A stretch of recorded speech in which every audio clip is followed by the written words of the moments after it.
Skuad Garuda Muda harus mengakui keunggulan skuad Gajah Perang yang kalah agregat 2-6. Ini menggenapkan capaian Indonesia untuk jadi runner-up ke-6 kalinya sepanjang ajang Piala AFF.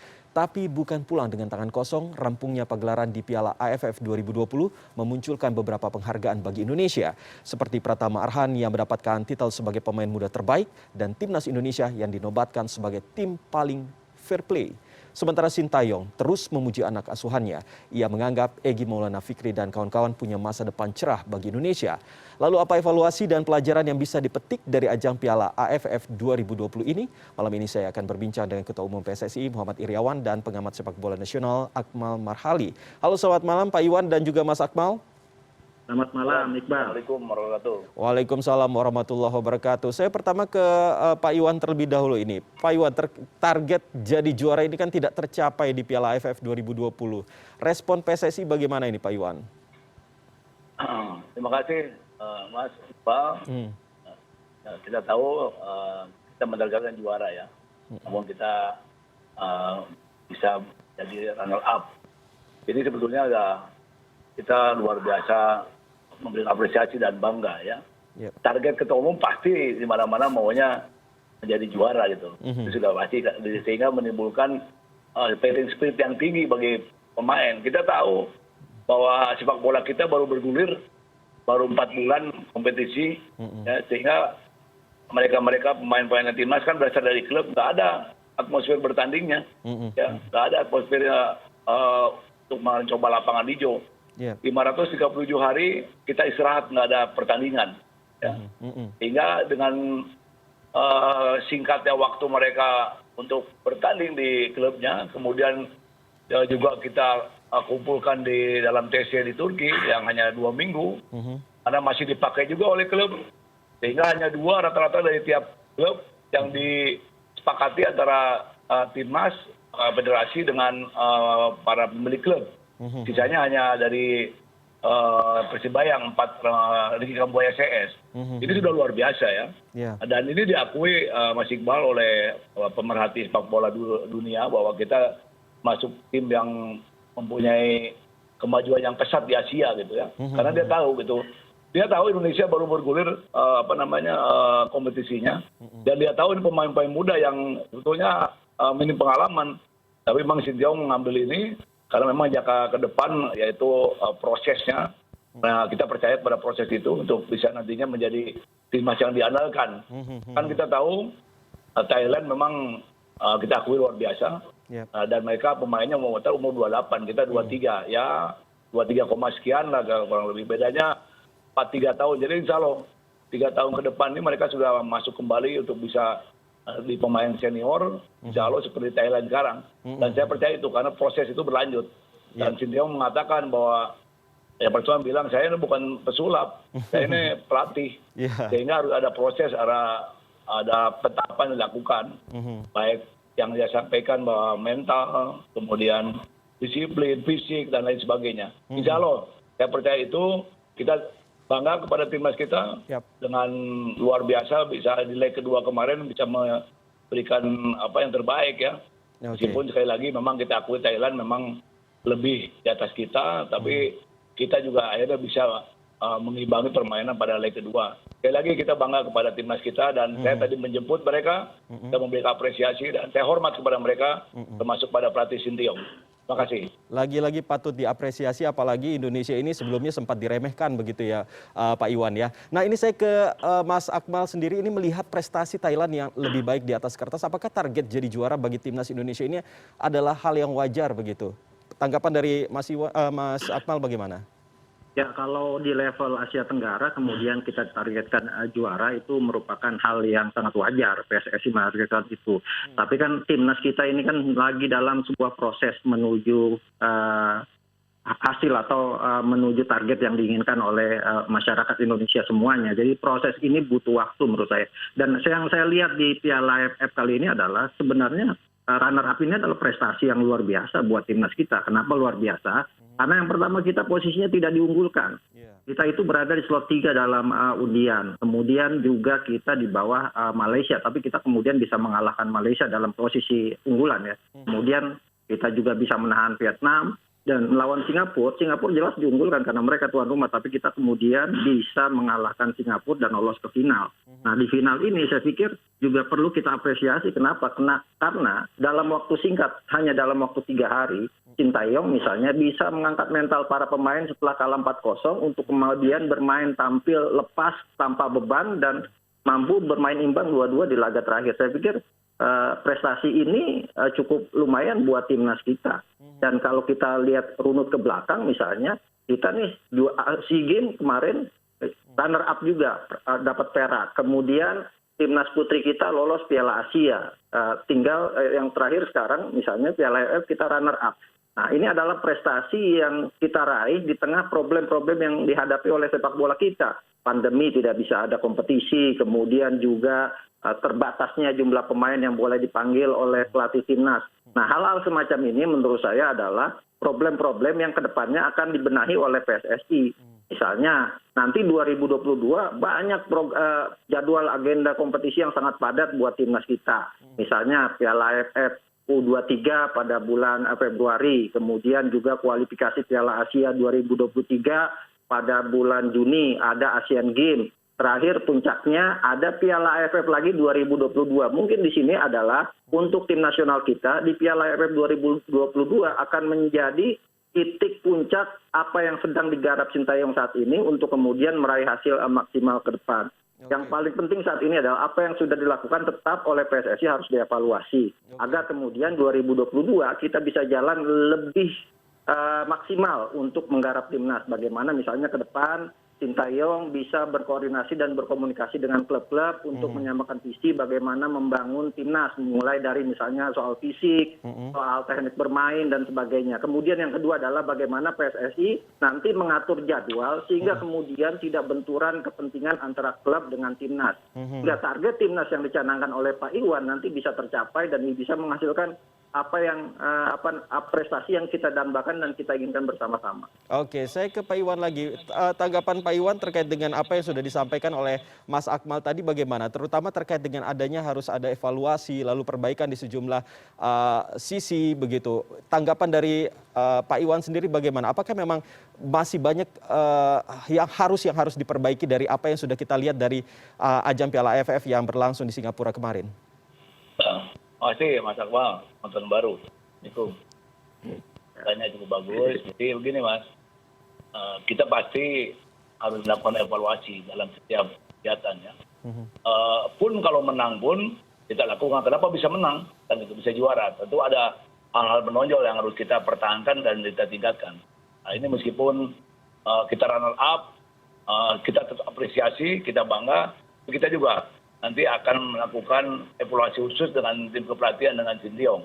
Karena tadi saya baru ketemu, langsung saya bahas juga AFF U23 di Kamboja tadi. Sudah keluar list nama juga, tapi kita akan teruskan nanti mungkin kita kasih waktu 2-3 hari istirahat, baru kita akan jom sama yang bersangkutan. Nah, tentunya pasti ya itu. Karena ya, demikian untuk ke depan kita harus lebih baik dan lebih baik kan. Kalau kita dilakukan evaluasi terhadap kegiatan itu, kita tidak pernah tahu apa kekurangan kita, apa kelebihan kita, dan lain sebagainya. Ya. Tentunya yang lain adalah evaluasi berbenturannya kompetisi tingkat internasional AFF atau AFC nanti dengan kompetisi yang ada di dalam, yaitu Liga 1, Liga 2, khususnya Liga 1.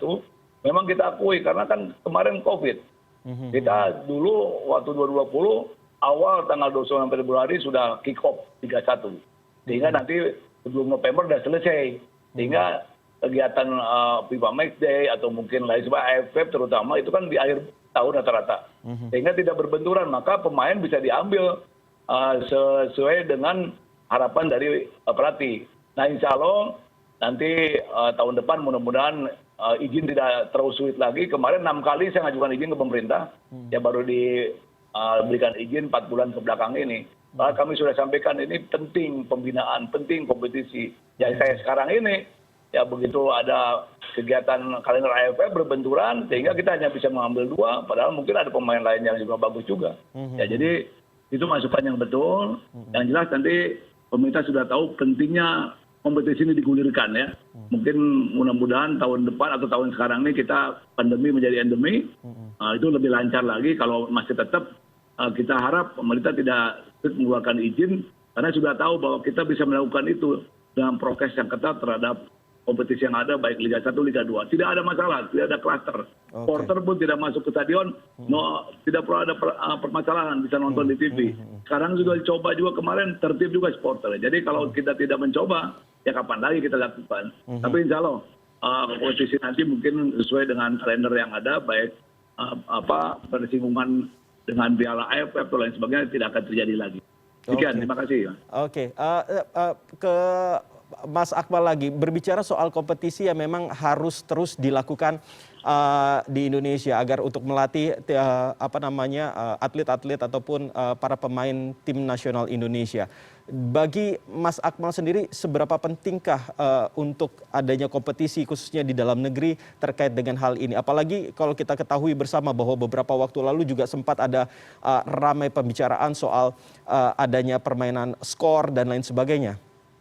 Ya, kompetisi adalah hal yang penting. Saya selalu mengatakan bahwa timnas yang kuat lahir dari dua hal. Pertama adalah pembinaan yang benar, kemudian juga kompetisi yang sehat. Nah, pembinaan ini ada ranah yang juga harus segera dibenahi oleh PSSI ke depan, mendorong klub-klub profesional untuk punya akademi-akademi yang yang membina dan juga mendidik para pemain-pemain muda mulai dari usia 8 sampai kemudian usia elit pro 16, 18, 20 sehingga kemudian kita dapat dengan mudah mendapatkan bakat-bakat muda yang bisa ditampilkan di timnas usia muda misalnya. Nah, ini juga terkait misalnya pembinaan terkait dengan apa yang dicanangkan oleh Presiden Republik Indonesia Impres nomor 3 tahun 2019 tentang percepatan pembangunan sepak bola Indonesia. Ada di antaranya adalah bagaimana terkait infrastruktur lapangan dan juga pembangunan pembinaan usia muda dari level sekolah semua digerakkan dari Sabang sampai Merauke, dari Niaga sampai Pulau Rote. Nah, Impres ini sejatinya harus segera kemudian diaplikasikan di sepak bola kita untuk membantu PSSI. Menteri Koordinator PMK dan Menpora sebagai ujung tombak dari Impres ini ke depan diharapkan bisa kemudian mendorong terciptanya sentra-sentra pembinaan sepak bola termasuk training center yang dibutuhkan oleh sepak bola kita untuk membangun pemain-pemain muda kita menjadi potensi yang berkualitas di masa depan. Itu yang pertama. Yang kedua, kompetisi juga menjadi tugas PSSI ke depan bagaimana membangun kompetisi yang sehat, yang kompetitif, yang profesional bermartabat. Saya pikir dengan hadirnya banyak tokoh-tokoh baru di klub-klub sepak bola, ini merupakan angin segar perubahan sepak bola kita ke depan yang diharapkan di bawah kepemimpinan Pak Iwan Muhammad Iryawan ini, sepak bola kita mampu mempunyai fondasi yang kuat untuk setidaknya tadi disampaikan 5 tahun ke depan kita bisa menuai apa yang kita tanam saat ini. Jadi yang penting saat ini adalah bagaimana kemudian semua dijalankan dengan konsisten dan didukung penuh, terutama tadi saya katakan Impres Percepatan Pembangunan Sepak Bola Nasional nomor 3 tahun 2019 ini harus menjadi penggerak utama untuk membangun sentra-sentra pembinaan di seluruh Indonesia. Oke, tapi Mas Akmal belum menjawab pertanyaan saya terkait dengan kualitas dari kompetisi yang berlangsung di Indonesia, karena beberapa waktu lalu kan seperti kita ketahui ada informasi terkait dengan pengaturan skor, lalu ada kericuhan yang melibatkan wasit dan juga pemain. Apakah Anda optimis bahwa kualitas kompetisi di Indonesia ini bisa lebih baik? Ya, kita sebagai pemerhati sepak bola tetap harus mendorong dan mengkritik PSSI untuk tetap konsisten membangun sepak bola ini. Misalnya soal pengaturan skor kita dorong untuk diungkap. Kan PSSI juga sudah melaporkan ini semua kepada kepolisian, misalnya kasus Perserang, kemudian kasus Liga 3, itu kemudian harus ada di PSSI memakai lex sportiva, hukum sepak bola, family football. Tapi kemudian kalau ada ranah pidananya harus didorong ke sana dan kita akan terus dorong ke sana untuk perbaikan-perbaikan itu. Jadi sepak bola kita ini, kompetisi kita ke depan harus sehat. Kalau kemudian ada permasalahan ya kita harus ingatkan bahwa permasalahan ini tidak boleh berulang karena kolam yang kotor akan merusak bibit-bibit muda kita yang bagus itu. Yang kedua, misalnya tadi dikatakan soal wasit dan sebagainya. Kita sarankan ke PSSI untuk segera melakukan penyegaran wasit. Apakah mungkin ke depan misalnya pakai wasit kelima, dan ini katanya mau dilakukan oleh PSSI di putaran kedua akan menggunakan wasit tambahan, wasit kelima yang akan membantu agar tidak lagi terjadi kesalahan-kesalahan yang yang dilakukan oleh wasit. Mungkin ke depannya setelah itu ada lain teknologi, depannya lagi yang lebih besar adalah adanya VAR atau video assessment referee. Hal-hal ini harus terus kita dorong. Jadi PSSI tetap menjalankan program dan kita sebagai pemerhati sepak bola punya tanggung jawab juga untuk mendorong ini semua berjalan di jalur yang benar, yang lurus. Oke, ke Pak Iwan. Pak Iwan, bagaimana komentar dari Pak Iwan terkait dengan kualitas dari kompetisi yang berlangsung di Indonesia? Apalagi seperti yang tadi sudah saya katakan bahwa beberapa waktu lalu juga sempat ramai terkait dengan adanya informasi permainan skor dan lain sebagainya, Pak Iwan. Terima kasih ya. Saya kira kita terus melakukan pembenahan makin baik. Apa itu? Wasit, kita tingkatan kesejahteraannya itu 3,5 juta sekali main, karena naikin 5 juta, 7,5 sekarang udah 10 juta. Luar biasa kan. Kemudian penyegaran kita lakukan. Ya kalau dalam perjalanannya Liga 1 terjadi wasit yang memimpin tidak maksimal, ya wajar aja Mas. Kita ini berhenti 537 hari loh. Wasit itu tidak main 3 bulan tuh udah demam lapangan. Ya itu tanyakan ke wasit itu terasa gitu. Tapi kan terus kita lakukan perbaikan yang kira-kira human error kita lakukan komisi wasit ya untuk menghukumnya. Kalau memang terjadi ada unsur pidana pasti kita dorong ya. Terus kemudian ada indikasi match fixing, jangan dijustifikasi semua kompetisi Mas. Ya, saya tidak salah ya. Itu kebetulan ada di Liga 2 kemarin PS Serang. Ya kita lakukan itu ada ranah di PSSI kalau Liga 2 itu. Oke, baik. Lakukan komisi disiplin dihukum. Itu pemilik football. Tapi ada indikasi siapa percobaan menyuap, kita tidak bisa jangkau ke sana, kita serahkan ke polisi. Sudah dilaporkan. Nah sekarang kalau kita nutup mata mungkin kita tidak serahkan, tapi saya ingin terbuka. Kemudian ada juga di Liga 3 di Jawa Timur. Ada indikasi ini. Ya ternyata yang sementara terindikasi ya maling teriak maling. Itu juga orangnya yang berteriak bahwa ada match fixing, dia pelakunya sementara ini sudah dalam indikasi penyidikan gitu. Itu yang menjadi permasalahan sebetulnya. Nah ini kita dorong itu, kita berikan pendampingan supervisi agar Komdisnya Jawa Timur mengawal ini, dan kami sudah koordinasi dengan wilayah Kepolisian Jawa Timur dan Kapolda agar ini betul-betul bisa ditelusuri sampai ke akar-akarnya. Jadi jangan dijustifikasi semuanya ada match fixing, jangan.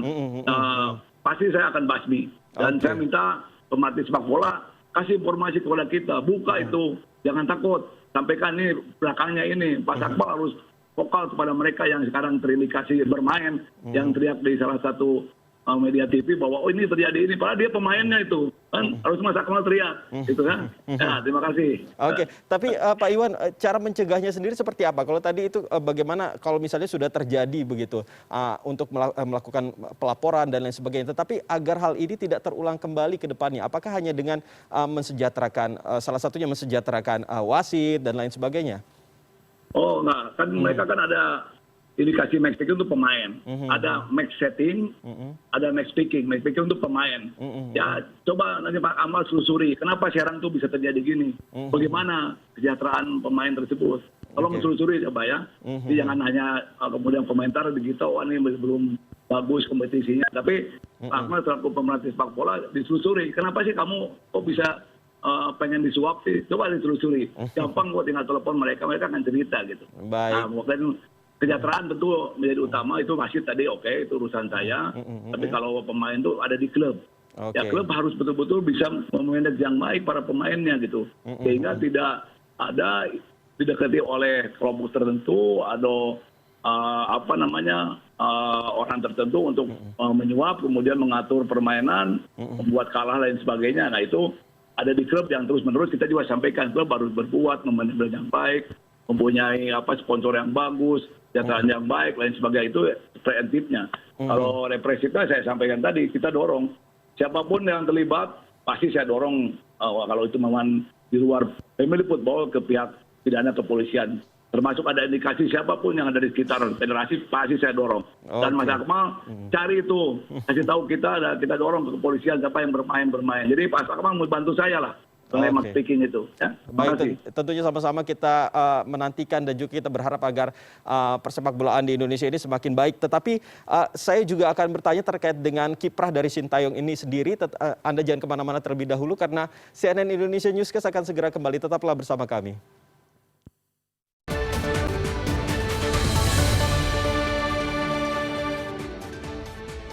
Terima kasih Anda masih bersama kami di CNN Indonesia Newscast dan masih bersama saya ada Ketua Umum PSSI, ada Pak Muhammad Iryawan dan juga ada pengamat sepak bola nasional Mas Akmal Marhali. Dan saya lagi-lagi ke Pak Iwan terlebih dahulu ini terkait dengan sebelum saya bertanya terkait dengan kiprah dari Sintayong ini ada yang mengganjal bagi para penonton nih Pak Iwan terkait dengan posisi striker yang ada di timnas ini kan cukup jadi perhatian juga. Apakah Anda setuju ini Indonesia kekurangan striker berkualitas karena klub-klub di Indonesia ini lebih mempercayakan posisi striker kepada pemain asing ini Pak Iwan?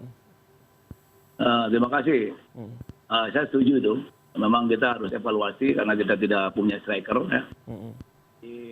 Sesaat nanti kita akan berdiskusi dengan Sintayong, kita harus menyiapkan itu dan memang dari beberapa klub itu beberapa striker di-hire oleh pemain asing. Betul itu menjadi evaluasi kami nanti untuk kita mempersiapkan striker siapa yang akan dipasang oleh Sintayong karena sekali lagi hak untuk pemain, kemudian komposisinya, kemudian pola permainan, strategi itu kami serahkan sepenuhnya kepada pelatih Sintayong. Ya, tapi yang bersangkutan saya berikan kekuasaan penuh untuk melatih semuanya. Kita mempersiapkan apa yang dia minta, ya, sarana prasarana, apa lain sebagainya lah, logistiknya, kemudian akomodasinya saya siapkan semua. Jadi Sintayong tinggal fokus kepada pemain saja. Sehingga nantinya kita serahkan ke yang bersangkutan, karena kita beli waktu istirahat sebentar, nanti mungkin 1-2 hari ini setelah istirahat kita akan lakukan Zoom meeting karena mereka masih karantina. Jadi kita sepakat bahwa striker kita memang minim dan hampir dikatakan tidak ada lagi. Sepakat, Mas. Tapi berkaitan dengan kualitas yang dimiliki oleh pemain Indonesia sendiri terkait dengan striker ini apa yang menjadi alasan dasar sehingga kualitasnya begitu kalah begitu dengan pemain-pemain asing ini, Pak Iwan? Ya saya sampaikan tadi, tentunya ya kan posisi yang bersangkutan ya di dalam permainan tersebut, sehingga memang akhirnya para klub tersebut, klub-klub yang ada memakai striker dari luar. Tapi setelah Sintayong nanti mungkin mengevaluasi ini, saya yakin dia akan menemukan bahkan bisa memoles untuk striker dari kita yang nanti akan disimpan di timnas kita ke depan, baik mudah-mudahan dalam waktu dekat ini AFF 23, tapi paling tidak seperti Mas Abal katakan, depan kita ada AFF 2022. Di ujung tahun seperti sekarang Desember ya. Bahkan saya sudah mengusulkan kemarin ke AFF, mudah-mudahan kita menjadi tuan rumah. Tapi ini ada prosesnya tentunya. Kemudian ada juga SEA Games yang tempoh hari kita runner up juga di Manila ya. Kemudian Asian Games juga ada. Kemudian kegiatan lainnya yang tentunya ini dipersiapkan dalam matang oleh pelatih, oleh federasi, sehingga nantinya menghasilkan seperti Mas Amal sampaikan. Ya mudah-mudahan dalam AFF 2022 nanti ini udah matang semua pemain sehingga menjadi zaman keemasan kita untuk membawa pulang atau menyimpan Piala AFF di Indonesia ya. Terima kasih. Oke, kalau Mas Akmal sendiri bagaimana melihat potensi pemain Indonesia untuk berada di posisi striker? Apakah memang betul bahwa kualitas striker asli Indonesia ini masih belum mumpuni begitu bila dibandingkan dengan pemain-pemain asing? Ya, kalau bicara potensi, kita punya potensi besar. Cuma permasalahannya jam terbang yang belum diberikan oleh klub-klub. Nah, ini mungkin nanti ada kebijakan dari PSSI, bagaimana 2022 misalnya pemain-pemain striker-striker kita diberikan jam terbang lebih di klub, baik di Liga 1 maupun Liga 2, untuk kemudian mengasah kemampuannya. Saya pikir kebijakan dari PSSI ini nanti ke depan penting, apalagi kalau kemudian Sintayong bisa berkomunikasi langsung dengan pelatih-pelatih di klub, bahwa penting saat ini untuk mencari striker tim nasional yang kuat, yang tajam untuk kepentingan tim nasional, sehingga kemudian misalnya klub-klub bersepakat beri kesempatan striker-striker kita untuk bisa tampil di kompetisi Liga 1 misalnya. Nah, ini tentu terkait dengan kebijakan, dan saya pikir banyak kita punya potensi-potensi striker yang cukup potensial kayak Bray Fatari, kemudian Hani Sagara, ada Dimas Derajat dan sebagainya. Memang sekarang eranya adalah era generasi baru timnas kita gitu, sehingga kemudian butuh proses untuk kemudian mendapatkan apa yang puzzle-puzzle yang masih kosong untuk didapatkan hasil yang maksimal. Dan ini saya pikir penting. Yang kedua adalah yang tidak kalah penting, bagaimana kemudian para pemain kita juga tidak selalu berada di zona nyaman, resah, gelisah untuk tidak tampil misalnya. Ada perasaan gelisah tidak tampil, jangan kemudian berada di zona nyaman, udah membela klub, udah digaji dan sebagainya.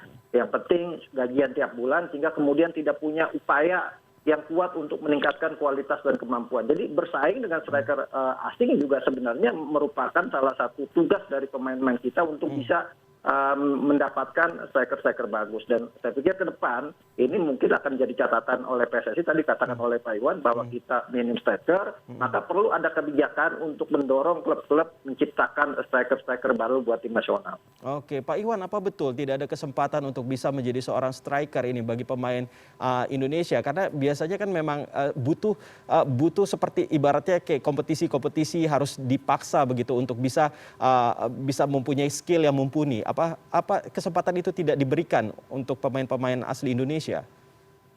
Saya pikir tidak ya, tinggal nunggu waktu saja. Seperti Mas Akmal sampaikan, masa mereka catatan ada tempat kita di klub-klub yang nantinya mungkin akan ke timnas kan, akan ke timnas. Jadi tinggal menunggu waktu saja. Insya Allah pada saatnya nanti Sintayong pasti akan menemukan itu dan akan menyimpan pemain striker yang akan ditempatkan atau di-hire di timnas kita ya. Nah ini Pak Iwan, ini sejumlah pemain yang digadang-gadang akan menjadi andalan Sintayong ini kan khususnya di Piala AFF seperti Ryuji Utomo dan Syahrian Abimanyu malah sering tidak masuk line up pemain. Apakah Anda punya informasi mengenai hal ini? Sintayong ini cepat sekali membuat perubahan ya. Kami nanti akan, kemarin saya tidak mau ganggu. Tentunya ini catatan kami juga nih. Ya. Seperti Evan Dimas, kan biasanya yang kapten tapi dimainkannya pasti di sesi kedua ya. Lalu begitu. Kemudian kita pikir Erja tidak dimainkan kembali karena tumpul terjadi dimainkan kembali. Oleh sebab itu ini akan saya jawab nanti setelah saya melakukan evaluasi dengan Sintayong berkaitan dengan masalah Rizky Utomo dan Syahrian Abimanyu ya. Nah, ini saya sampaikan Mas, boleh nanti kita diskusi lagi atau ada kegiatan Zoom, live Zoom ini ya. Oke. Saya ke Mas Akmal lagi. Mas Akmal, mungkin ada harapan yang ingin disampaikan khususnya terkait dengan kepemimpinan dari Sintayong dalam melatih timnas Indonesia yang tentunya akan bertanding di ajang-ajang selanjutnya.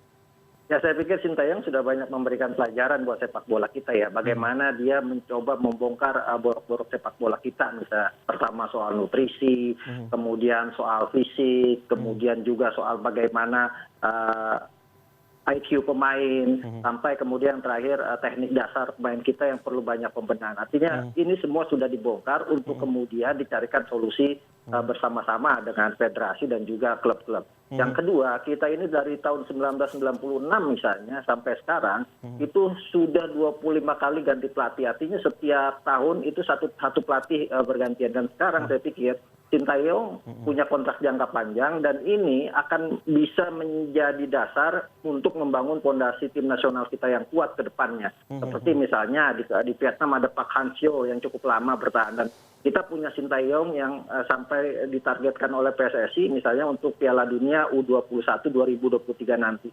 Ada jangka waktu yang panjang yang dia juga bisa untuk melakukan banyak hal di sepak bola kita. Benar tadi kata Pak Iwan, saya setuju bahwa urusan teknik itu urusan pelatih. Kita juga tidak bisa intervensi. Kalau kemudian pengamat misalnya seperti saya, kok nggak bisa main, tapi Sintayong pasti punya alasan tertentu ketika dia tidak memainkan seorang pemain. Mungkin masalah psikologi, mungkin masalah strategi, dan banyak hal yang bisa jadi pertimbangan. Dan tugas kita adalah mendorong bagaimana kemudian program-program Sintayong ini bisa bersinergi dengan apa yang direncanakan oleh PSSI, yang tentunya target-target ke depan yang dicanangkan oleh Ketua Umum PSSI bisa tercapai, termasuk dahaga prestasi masyarakat sepak bola Indonesia ini bisa diwujudkan. Tidaknya misalnya di 2022 dengan banyaknya agenda kompetisi turnamen yang diikuti, adalah 1 atau 2 turnamen yang kita bisa kemudian meraih hasil maksimal. Oke, tentunya harapan yang baik, harapan yang bagus juga tentu akan diungkapkan oleh Pak Iwan sendiri. Tetapi saya cukup penasaran dengan respon Pak Iwan terkait dengan apa yang sudah bisa menjadi evaluasi begitu, apa yang dilakukan oleh panitia di Piala AFF 2020 yang berlangsung di Singapura terkait dengan makanan dan juga soal aturan bubble ini. Apa respon Pak Iwan dan juga harapan ke depannya? Terima kasih. Makanan menjadi ramai Ibu Sintayong menyampaikan ada di kotak ya. Memang ini aturan yang dikeluarkan AFF semua memakai itu. Tapi memang dirasakan kurang pas Bro Sintayong. Kami langsung bergerak, mengkontak manajer tim di sana ada Pak Marji, kemudian saya telepon Evan Dimas, kemudian apa yang merasa kurang. Menurut dia ya sudah cukup ya, tapi memang cara penyajiannya yang kurang pas ya. Jadi memang ada makanan tambahan dari teman-teman, dari manajer, dari direktur teknik membelikan, apalagi juga duta besar kita di Singapura, Pak Suryatomo membantu sekali, terima kasih kami. Jadi sudah terpenuhi kalau memang secara penyajian memang mungkin dirasakan kurang oleh Sintayong, karena mungkin tidak pas memakai kotak, mungkin ada yang lebih bagus mungkin menurut Sintayong begitu. Ya. Dan aturan bubble juga semoga tidak terulang kembali ya Pak Iwan ya. Nah, ya betul. Yang kedua adalah tempat anak-anak menginap di Hotel Orchard. Satukan dengan dengan pengunjung yang lain. Kalau kita bubble, mereka bisa keliaran gitu. Kan ini berbahaya sebetulnya ya. Kalau mau ditaruh di satu hotel yang betul tidak ada pengunjung yang lain atau tidak ada yang datang. Yang berikut adalah dirasakan adalah dilarangnya 4 pemain yang bisa bermain sampai Evan Bagot CS tidak boleh tadi malam sebelum bertanding tiba-tiba oleh mereka. Ini menjadi kaget karena memang mereka sudah didenda oleh AFF. Larang lagi, kenapa tanggal 29 dia bisa main, karena tidak main. Itu menjadi protes bagi kami, baik secara tertulis kepada AFF, dan rencana kami akan menulis surat ke FIFA untuk menanyakan kenapa ini kok jarang tiba-tiba pemerintah Singapura. Itu terus terang merugikan kami ya, dan Pak Sekjen di sana sudah melakukan hal ini. Ya. Baik, Pak Iwan terima kasih sudah berbincang dengan kami malam ini, dan juga Mas Akmal, semoga apa yang menjadi harapan kita, tujuan kita ke depan bisa tercapai dan juga bisa lebih baik lagi. Terima kasih dan salam sehat selalu, Pak Iwan dan juga Mas Akmal. Ayo, makasih.